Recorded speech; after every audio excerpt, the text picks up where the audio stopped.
La serie policíaca de Netflix sobre el infame asesino en serie Jeffrey Dahmer ha dejado a la mayoría de los espectadores con más preguntas que respuestas.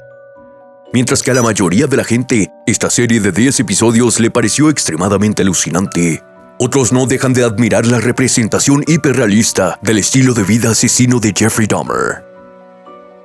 Desde el vestuario hasta la actuación, todo parecía tan real, demasiado real si me preguntas a mí. Pero a pesar de la tonelada de recursos que pusieron a disposición de la producción en esta serie, Netflix de alguna manera no contó bien algunas partes de la historia. Quizás quisieron ocultarlas, o quizás esas historias no encajaban en su narrativa, no sabría decirlo. Pero sea como sea, aquí tienes las 10 cosas que Netflix no contó sobre Jeffrey Dahmer. 8. Para que lo sepas primero, este video contiene spoilers, así es que tenlo en cuenta si aún no has visto la serie.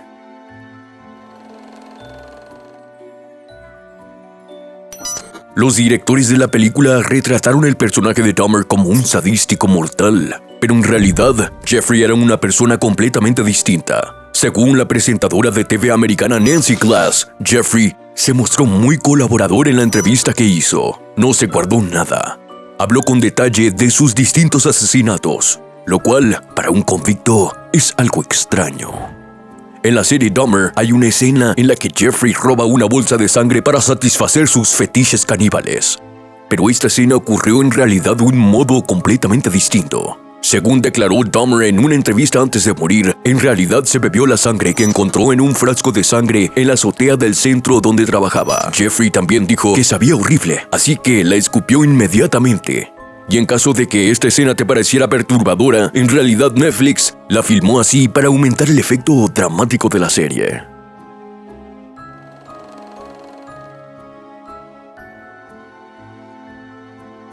Según la serie de Dahmer, Glenda Cleveland era vecina de Jeffrey Dahmer en los apartamentos Oxford y fue retratada como la sospechosa número 1 de las actividades de Jeffrey.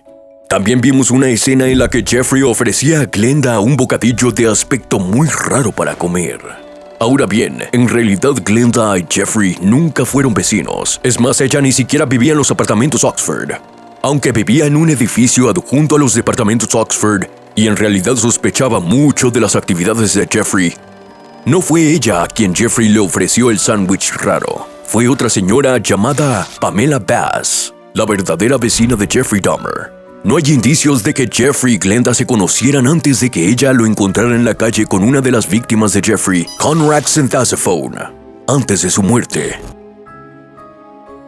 Muchos fans, como yo, han llegado a la conclusión de que quizás Netflix mezcló a los dos personajes en un intento de aumentar el efecto dramático de su narración. Pero el hecho de que Glenda no viviera en los departamentos Oxford anula por completo el argumento de que Glenda tuviera indicios reveladores de los asesinatos de Jeffrey. Al contrario de lo que vimos en la serie, la llamada de Glenda a la policía no se prolongó durante meses, tal como lo relató Netflix, sino que la llamada más notable que hizo la policía fue cuando se encontró con Conrad fuera de los apartamentos Oxford sin ropa. Lo más loco es que los agentes encargados del caso acabaron entregando a Conrad de nuevo a Jeffrey. Y ya sabes cómo sigue la historia a partir de ahí, así es que no hace falta hablar de eso.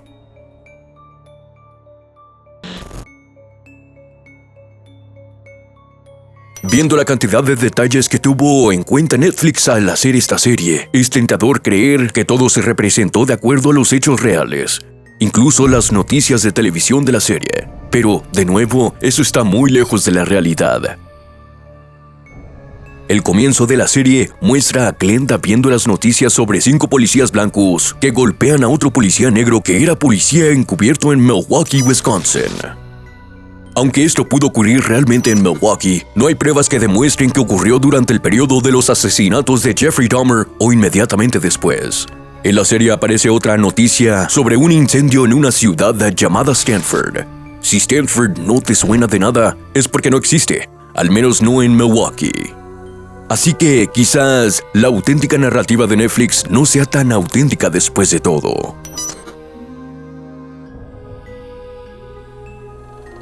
Esto en concreto molesta a muchos espectadores, incluyendo a mí mismo. En la serie, hay una escena en la que muestra a los agentes John Bolterzak y Joseph Gabrish recibiendo el premio de los agentes del año. Pero en realidad estos dos eran los mismos policías que devolvieron ignorantemente a Conrad, de 14 años, a Jeffrey Dahmer cuando Glenda Cleveland lo encontró fuera de la casa de Jeffrey, como Dios lo trajo al mundo. Además de su inquietante negligencia, los agentes habían entrado previamente en el departamento de Dahmer para echar un vistazo. Aún así, no se dieron cuenta que en el dormitorio había un cadáver no oculto de Tony Hughes, otras de las víctimas de Dahmer. En la vida real, fueron despedidos de su puesto de policía tras la detención de Dahmer por su trabajo mal hecho. Pero unos años después, fueron readmitidos y uno de ellos se convirtió más tarde en presidente de su asociación policial. Así es que quizás Netflix se inventó toda la historia del premio para ironizar lo estúpidamente tontos que eran estos dos. O quizás lo hicieron porque, después de todo, estos tipos nunca perdieron nada.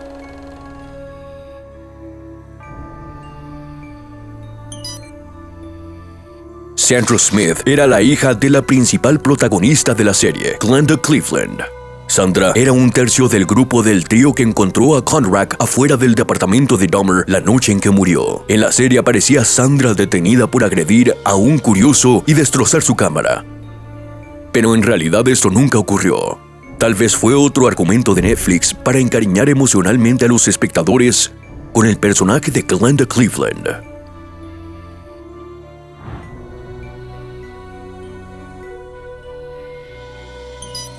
Hubo muchas reacciones tras la detención de Dahmer, porque, por alguna razón, Dahmer tenía la manera de escabullirse de las manos de la justicia. Muchos de los espectadores opinan que algunos de los asesinatos cometidos por Dahmer, si no es que todos, podrían haberse evitado si se le hubiera impuesto una condena más dura en su encuentro con la ley. Y el único hombre que recibe todas las críticas es el juez William Gardner. El juez Gardner fue el que condenó a Dahmer por agredir sexualmente a un menor.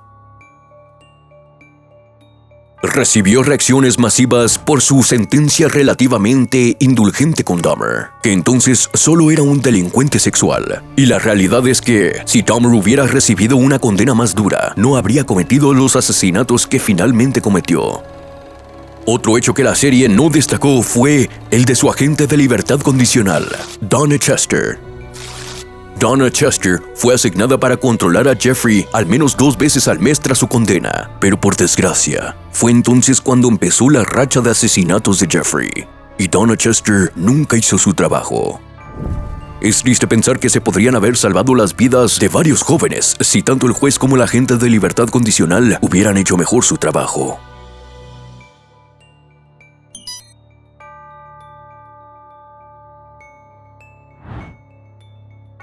Habrás oído el nombre de Conrad como 1000 veces en este video, y esto es porque su asesinato fue muy controvertido, uno que sacó a recluir las creencias sospechosas de Glenda Cleveland sobre Dahmer, y uno que mostró pura negligencia por parte de los agentes de policía. Aunque Netflix hizo un remake aplaudible en estas escenas, hubo un detalle concreto que pasaron por alto. En la serie, Jeffrey Dahmer se acerca a Conrad en una tienda y le soborna con una cerveza y la promesa de dinero si le sigue para hacerle unas fotos. Pero en la vida real, Dahmer confesó haber conocido a Conrad en el centro comercial Grand Avenue.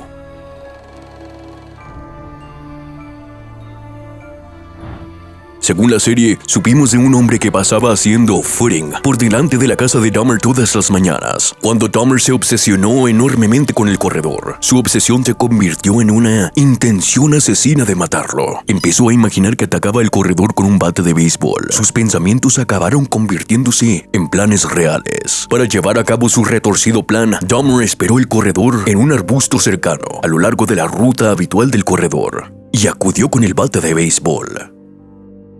Parece que la madre naturaleza le dio suerte a este corredor, porque ese día no apareció. Jeffrey Dahmer no llegó a apagar sus luces. Pero en la serie, Netflix pintó una imagen diferente de Jeffrey acechando al corredor con un bate de béisbol y, más tarde, invitándole a su casa a tomar una copa. Sin embargo, al ver lo mucho que se habían desviado de la historia original, Netflix volvió en sí y pintó toda la interacción con el corredor como una fantasía de Jeffrey.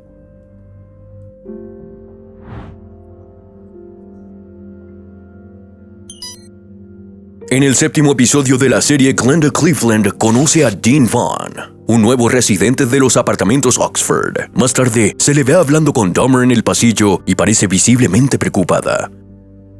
Netflix nunca mostró el resto de la historia, pero sí nos indicó que Jeffrey había matado a Dean Vaughn esa misma noche. En realidad, Dean Vaughn vivía en los apartamentos Oxford y murió estrangulado en su departamento a principios de mayo de 1991. Dahmer fue interrogado antes y después de ser capturado por sus asesinatos.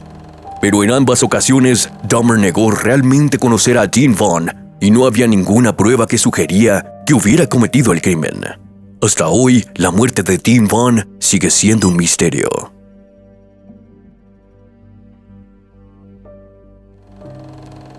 El hábito de Dahmer de llevar lentillas amarillas es una estética que realmente retrata su personaje tanto en la serie de Netflix como en la vida real. Las llevaba porque se sentía conectado con dos personajes oscuros de sus películas favoritas. Uno es el emperador de la película de 1983, Star Wars Episodio 6, El Retorno del Jedi. Y otro es Géminis, de la película El Exorcista estrenada en 1990. Al cambiar su aspecto para parecerse a estos personajes, Dahmer se sentía poderoso y más depredador. También veía las películas antes y después de salir para llevar a las víctimas a casa. En la serie, Dahmer lleva las lentillas amarillas durante su juicio en 1992, pero en realidad no las llevaba, y la razón es que se sentía culpable al ver los rostros conmocionados de las familias de sus víctimas. Así es que, para sentirse menos culpable, se negó a llevar las lentillas amarillas. Pero independientemente del hecho de que Netflix pasara por alto algunos detalles aquí y allá, no puedes negar el hecho de que el productor Ryan Murphy y su equipo hicieron un trabajo estelar a recrear la mayoría de los acontecimientos. Así es que, en una escala de 1 al 10, quiero que me digas cuánto te ha gustado la serie y la razón de tu puntuación. Vamos, hazlo. Veamos cuánto disfrutamos todos la serie. Pero de camino asegúrate de suscribirte a nuestro nuevo canal y activar todas las notificaciones de publicaciones y así no perderte ninguno de nuestros increíbles videos. Hasta la próxima. Adiós.